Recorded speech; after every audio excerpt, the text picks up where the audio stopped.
आज rail coach factory Kapurthala के हर सदस्य के लिए बहुत ही गर्व और खुशी की बात है कि हम लोग एक बहुत ही आधुनिक विश्व स्तरीय narrow gauge panoramic coaches 4 coaches जो है हम आज रोल आउट करने वाले हैं।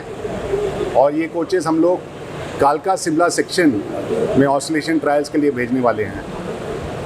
ये पूरा काम जो है हमारे माननीय प्रधानमंत्री जी जो कि हमेशा मेक इन इंडिया पे स्ट्रेस करते हैं, उसी के तहत ये हुआ है काम।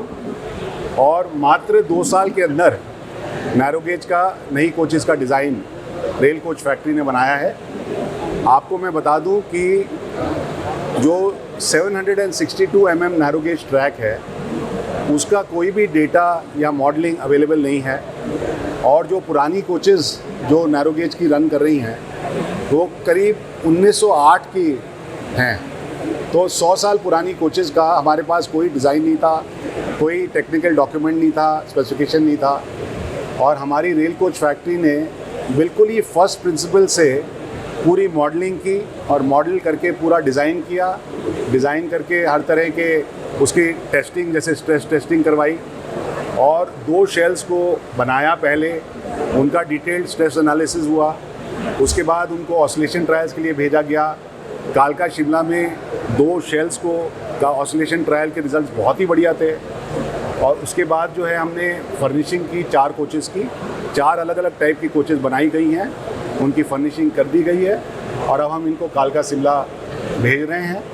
वहाँ पे इनके डिटेल्ड ऑसिलेशन ट्रायल्स होंगे और एक बार वो ऑसिलेशन ट्रायल सक्सेसफुल हुए उसके बाद हम 26 और कोच बनाने वाले हैं।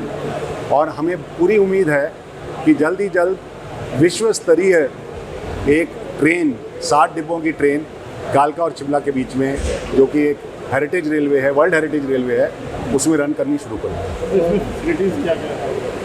इसमें बहुत तरह की नई फैसिलिटीज़ दी गई हैं। सबसे पहले तो जो माउंटेन की सीनरी है उसको देखने के लिए पैनोरामिक विंडोज़ जो ऊपर तक की हैं उनको प्रोवाइड किया गया है। कोई भी पैसेंजर जो है भरपूर आनंद ले सकता है माउंटेन सीनरी की। और सभी विश्व स्तरीय जितनी फैसिलिटीज़ हो सकती सब दी गई हैं। इसमें बहुत ही आधुनिक सीटिंग है, वेस्टिब्यूल्ड हैं। इसमें एयर कंडीशनिंग के लिए अलग से पावर कार दी गई है, पहली बार बनी है ऐसी पावर कार।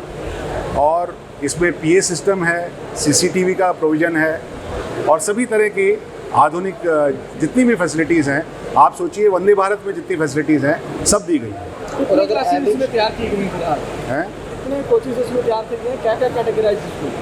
हमने अभी 4 कोच तैयार किए हैं। इसमें 4 तरह के कोच होंगे। एक तो होगा एग्जेक्टिव AC कोच जिसमें 12 सीट्स होंगे। फिर उसके बाद होगा एक जनरल AC कोच जिसमें 24 सीट होंगे। और एक होगा ऑर्डिनरी जो 2nd क्लास कोच, उसमें 30 सीट्स होंगे। और उसके साथ साथ एक SLR कम लगेज कम पावर कार। तो 4 तरह की कोचेस बनी हैं और उनके एक प्रोटोटाइप हमने बना दिया है और अब हम कालका शिमला भेजने वाले हैं। चारों कोच अगर आपने जो तैयार किए हैं वो क्या एवरेज कॉस्ट है? हमें एवरेज कॉस्ट करीब 1 करोड़ पर कोच पड़ रही है अभी तक। क्या रहेगा? अभी जो कालका शिमला सेक्शन की स्पीड है वो है 25 किलोमीटर पर आवर। हमने इनको जो 2 शेल हमने ऑसिलेशन ट्रायल किए थे वो 28 किलोमीटर पे किए, क्योंकि हम 10% एक्स्ट्रा पे, तो 28 किलोमीटर वो सक्सेसफुल थे। तो अभी के लिए इसकी स्पीड 25 किलोमीटर पर आवर रहेगी। सर फेयर क्या रहेगा? फेयर मैं नहीं बता पाऊँगा, फेयर हमारे रेलवे बोर्ड डिसाइड करेगा। सर इसको अंजाम तक पहुंचाने के लिए क्या क्या चुनौतियां जो RCF को सामना करना पड़ा? देखिए, सबसे पहली चुनौती तो ये थी कि जो हमारी पुराने डिब्बे थे वो 100 साल पुराने थे, 100 साल का पुराना डिज़ाइन था। उसके हमारे पास डिज़ाइन डॉक्यूमेंट्स ही नहीं अवेलेबल थे। और उसके साथ साथ जो नैरो गेज कोच है उसकी ट्रैक की मॉडलिंग के डिजिटल डेटा नहीं अवेलेबल था।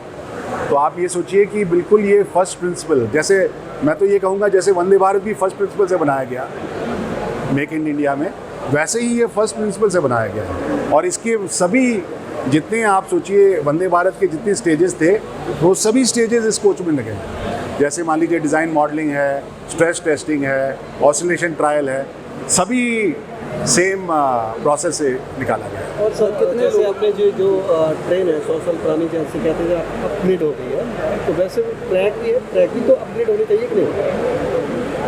क्योंकि हम यहाँ पे सिर्फ रोलिंग स्टॉक देखते हैं, तो मैं ट्रैक के बारे में कुछ क्या राय है टेक्निकल? ये मैं नहीं कह पाऊँगा, क्योंकि ये हमारा अलग डिपार्टमेंट, सिविल इंजीनियरिंग डिपार्टमेंट देखता है, तो मैं नहीं कह पाऊँगा इसको। स्विट्जरलैंड की जो रेल है उसके साथ मेल खाती है, ये कैसे संभव हुआ?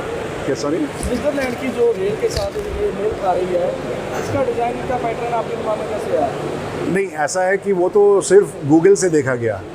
तो हमारी आरसीएफ ने ये कोशिश की कि जितनी विश्व स्तरीय गाड़ियाँ हेल रेलवेज में चल रही हैं, उनका सब इकट्ठा किया जाए गूगल के माध्यम से। जितना भी उनका मटेरियल था, लिटरेचर था, सब इकट्ठा किया गया और उनके जितने फीचर्स हैं उनको सबको इनमें डाल दिया गया। सर कितने लोगों की पूरी टीम की तरफ से इसको बनाया है? नंबर कहना तो बहुत मुश्किल है, क्योंकि प्रैक्टिकली हर ही डिपार्टमेंट का इसमें सहयोग रहा है, लेकिन मैं समझूंगा कि सबसे महत्वपूर्ण काम तो हमारे डिज़ाइन टीम ने किया है। और उसमें आप सोचिए कम से कम 150-200 आदमी तो उसी में होंगे जिन्होंने कंट्रीब्यूट किया है। उसके साथ साथ सभी टीम्स ने, हर टीम ने कंट्रीब्यूट किया है। मतलब और कितने ऑर्डर मिल चुके हैं ऐसी कोच? हमारे पास कुल 42 कोच के ऑर्डर मिल चुके हैं, 42 कोचेज़ का ऑर्डर मिल चुका है, जिसमें से 30 कोच का ऑलरेडी हम ऑर्डर्स दे चुके हैं और 12 कोच और के ऑर्डर हम लोग देने वाले हैं। अलग अलग फर्म्स को आपने देखा कि बहुत सारे अलग अलग कंपोनेंट्स के लिए अलग अलग फर्म से हम लोग ऑर्डर देते हैं, तो वो 12 कोच को और हम ऑर्डर देंगे अभी। और से भी कोई और रेलवे से, जैसे रेलवे के अलावा कोई और रेलवे से भी आपको ऑर्डर? अभी हमें उटकमंड रेलवे, जो नीलगिरी रेलवे है, उसके लिए हाल ही में रेलवे बोर्ड ने एक ऑर्डर दिया है हमें 12 कोच का। तो अभी उसमें हम डिज़ाइन स्टार्ट करेंगे, क्योंकि वो मीटर गेज की ट्रेन है और उसमें रैक एंड पिनियन अलग सा अरेंजमेंट भी है, तो उसके लिए हमें पूरा एफर्ट फिर से करना पड़ेगा। सर इस एक्सपीरियंस के हिसाब से जो आगे जो दूसरे ट्रैक पर चलने वाली बोगीज बनेगी उसमें समय कम लगेगा? जो नैरो गेज की कोचेज़, अगर मान लीजिए नैरो गेज के कोचेज़ के लिए अगर कोई हमें ऑर्डर मिला, तो नैरो गेज की कोचेज़ के लिए डेफिनेटली कम टाइम में बन सकता है कोई भी नया डिज़ाइन किसी भी, क्योंकि आप जानते हैं कि नैरो गेज में भी हमारे यहाँ 2 तरह के ट्रैक हैं, एक 762 का है, एक थोड़ा वाइडर है। लेकिन नैरो गेज कोचेज़ के लिए डेफिनेटली कम टाइम लगेगा अगर कोई और ऑर्डर मिला तो।